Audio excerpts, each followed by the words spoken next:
Before the video begins, I'd like to say that this video is sponsored by the like and subscribe button. Be sure to hit the like button and the subscribe button so you'll be supporting more content. And who doesn't love to support content? So now, with all that said, let's get on to the video. Hello everybody, it's Rick Denko or Kentoso Army, and we're here with the PNG Tuber because I wanted to. Now today we are reacting to 10 bizarre and creepy public access shows from BlameItOnJorge. So let's get into it.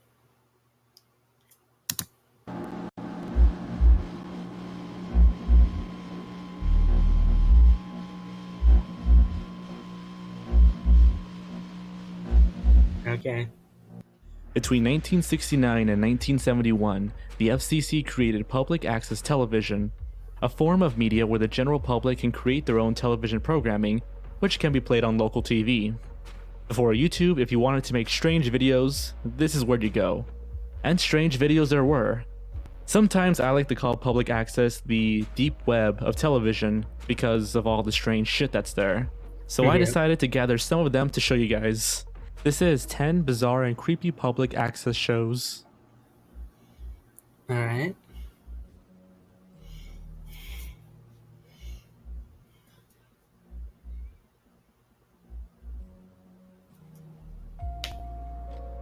Sister Who presents. Find Peter Parker. What's the thing on his head? Find Peter Parker. I'm tired of all these ads. Meet Sister Who, a spiritual nun who hosts her own show about helping people grow spiritually and personally, and develop a positive attitude toward discovery, diversity, and constructive change. That is, according to her website. In it, it describes his show as an ongoing series that discusses about issues that relate to spirituality in some way. Sister Who means really well, surely, but he's just so damn creepy. As all public access shows, production value isn't that great, and the intro is really strange. It drags out for quite a while, and Yeah. Why? Why did they create this public access show? Now, I mean no disrespect. These are all jokes that I'm making. I'm pretty sure these people are good people in real life. They just have such creepy public access shows. I just want to get that out of the way. and there are signs that show random words for no reason, or maybe a reason that I'm just not seeing. Really, it's all just religious talk, which is fine. But Sister Who himself steals the show, and all 386 episodes, apparently, the newest one being 5 months ago. This is something that I wouldn't want to see when I'm up late at night trying to find something new to watch.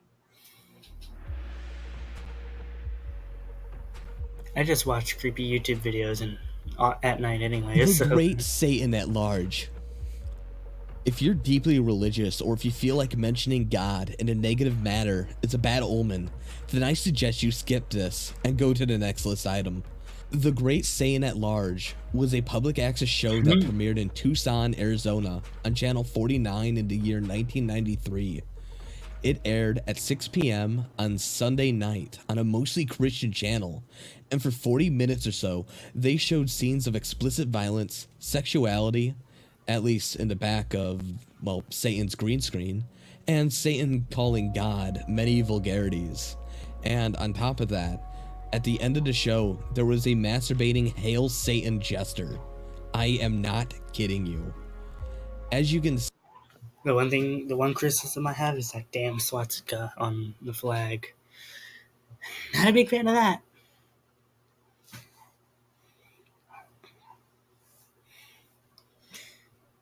As not all people who are fans of Satan are, anti-Semitic. And if that's what this thing is trying to say, then they are dead wrong. Okay? Dead wrong. you can see, this did not hold well with many of the Christians of Tucson, and after the hour it premiered, the channel owner was charged with indecent obscenity, which was a charge that could have held him in jail for over 40 years. He ran for the feds up until 2006, where he contracted a deadly flesh-eating bacteria, which led to his death. Now, when you watch the original haunting footage, it adds this weird, uneasy, eerie feeling. The only thing I can say is that watching the show is like sitting next to a emotionally unstable person at a bar. It feels like someone's gonna fly off the handle and hurt someone at any minute. And judging by the content that you see, that's not a far stretch.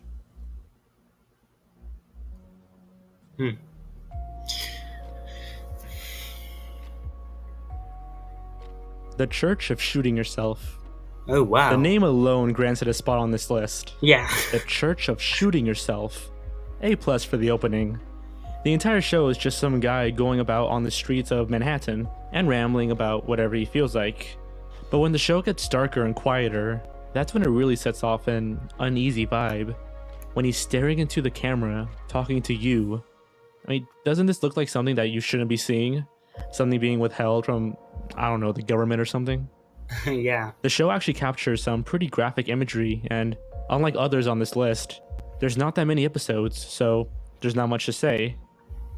It's just so unusual that, out of all people, this guy wanted to share his thoughts and put it on public TV. How much you want to bet that guy is in jail right now?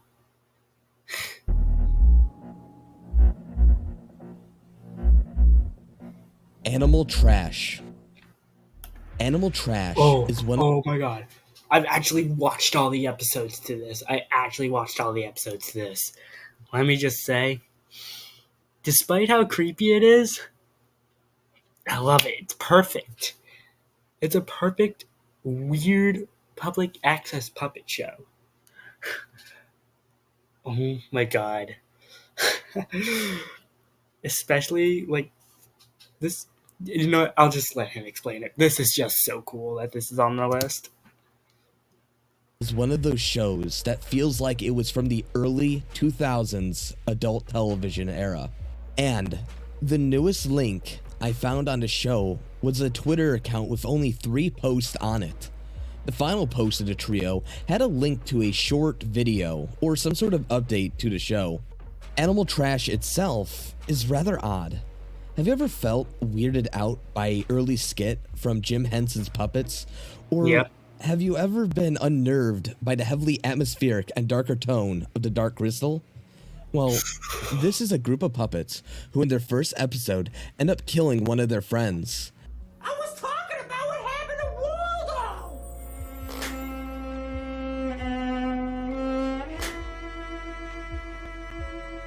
And down he goes. Oh, yeah, hey, wait a minute. Why wasn't I thinking of that? And using practical effects along with cheap yet creepy puppet designs, they go through adult-themed adventures which can get rather gory and unusually sexual for a show that looks like this. Yeah, I don't know about that. Cheeseburger. Cheeseburger. Cheeseburger. Yeah, eat that cheeseburger. What the fuck? Oh, cheeseburger in my belly. What are you guys talking about? Remember us! Little is known about the program, and no matter how hard we dug, it just leaves itself as a strange yet entertaining public access show. Jeez. Alright, number 6. Let's see. What do you got? Joy Junction. Oh god. Alright. I've said this before, but there's something about puppets that are just eternally creepy, especially if it's from something as low budget as public access. Anyways, Ron and Marty was a Christian show featuring a ventriloquist and his puppet talking about teachings by the Bible and the Word of the Lord. Ron himself would often drive children to the church and perform his puppet shows live for his congregation. That screams PDF file. What makes the show creepy is the puppet Marty. He looks terrifying and really disturbing. Well, they said, Marty, come over here and take a look at our pictures. So I walked on over there and I took a look. And do you know what it was? What was it, Marty? Well, it was in Arizona, I'll tell you that right now. What makes the show especially creepy is the ventriloquist Ron. I mean, he looks like a normal dude, right? While he worked hard with his church during the day, at night, his true side came out. You see, Ron would openly talk online about how he wanted to kidnap, rape, and cook the body parts of children. He would gruesomely go into That was a joke, by the way. What? Okay. detail about how he would commit his actions, targeting children as young as 2 years old. Oh, God. Ron was charged in 2013 for possessing child pornography and even conspiring to kidnap a child. Now, this video was made long before YouTube put on all these censors, and I'm just watching this uncensored. I don't care. Oh my God. So, yeah. This video might get age restricted. I don't care, though. It really makes you take a second look at Joy Junction differently.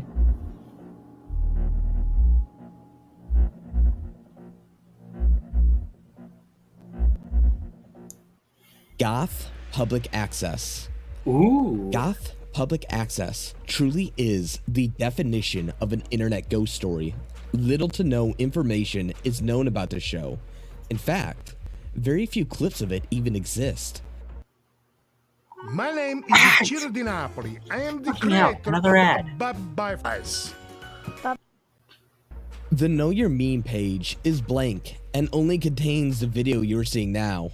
As for the show itself, according to Crack.com, there is some kid named Saul who is bullied by 5 kids. He begged his parents to switch schools, but they couldn't. Instead, they made a show on public access. In this clip, he begins to do some sort of card trick before the show cuts to him reading off a morbid poem. When he pauses, an older woman comments, "Is that it?" To which he responds, rather awkwardly, mind you, "No, there is a pause." It really adds to the cheap, on-the-go feeling the show has. And while watching it, don't be surprised if you get a few chills. I'm getting chills just by watching this video. Jeez. What number are we on? Number 4? Wow, we're almost through the list. Miss Mouth. In the 1980s and 90s, Miss Mouth was a show on public access television and was one of the most popular shows on there. The host of the show was a man's chin upside down with drawn-on facial features, eyes on the bottom of his chin, and a wig around his neck. Miss Mouth would often call people, give her opinion on things like toys and giving birth, and end her episodes with being fed strange substances by her assistants. The last video on her channel was 8 years ago. Okay. Okay, then. Wild Record Collection. This show seems to have no real target audience, and to understand this, you have to boil it down to its basic essence. Wild Record Collection is about featuring album covers from various music genres. Vinyl records, by this time, have been dead for a long time. So, the fact that they decided to incorporate puppets makes it feel like a children's broadcast, despite the only people this might appeal to are collectors themselves. On top of that, one of the authors of the show was known as Anonymous Boy, and made queercore films such as Green Pubes. The history behind Anonymous Boy is much more entertaining than this, but what makes the show weird and generally uncomfortable to watch is how the audio just randomly cuts out, and how it's clearly just one dude talking to himself, and the shoddy nature that it was produced under.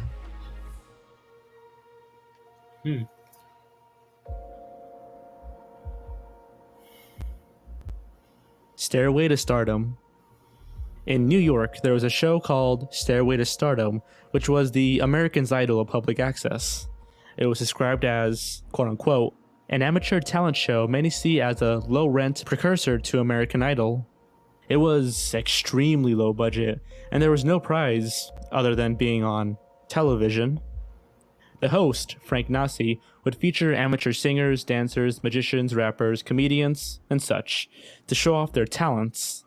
Their talents have not been seen in decades and remain somewhat obscure until recently when 16 full-length half-hour episodes have resurfaced onto YouTube by a superfan named Mitch Friedman.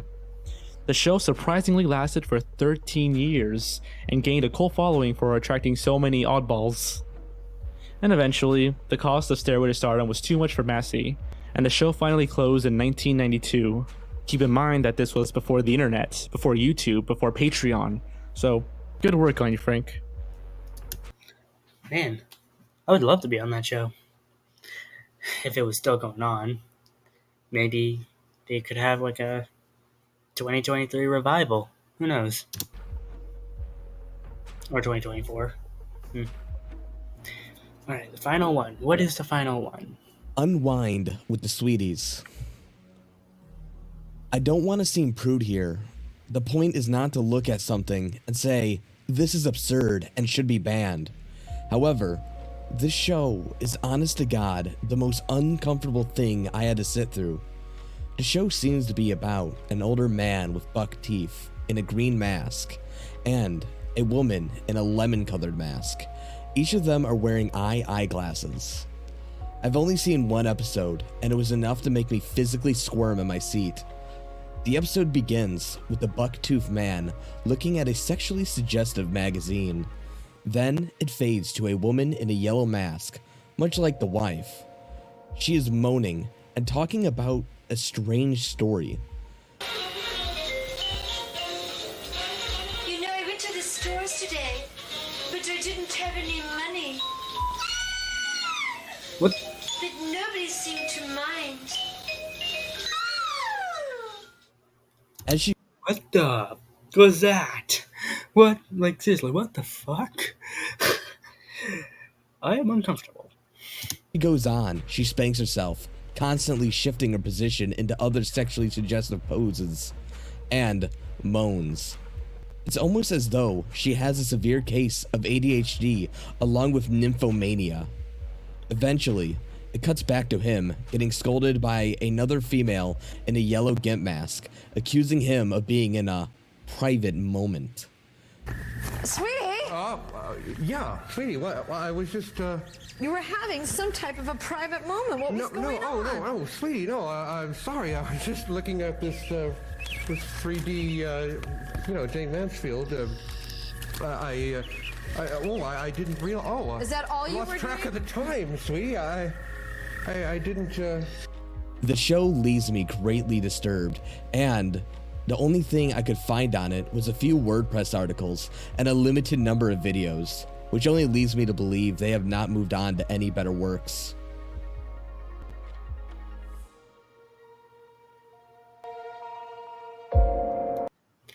Okay then. Well, that was less than ideal. Well, I guess I'll see you guys later. Peace.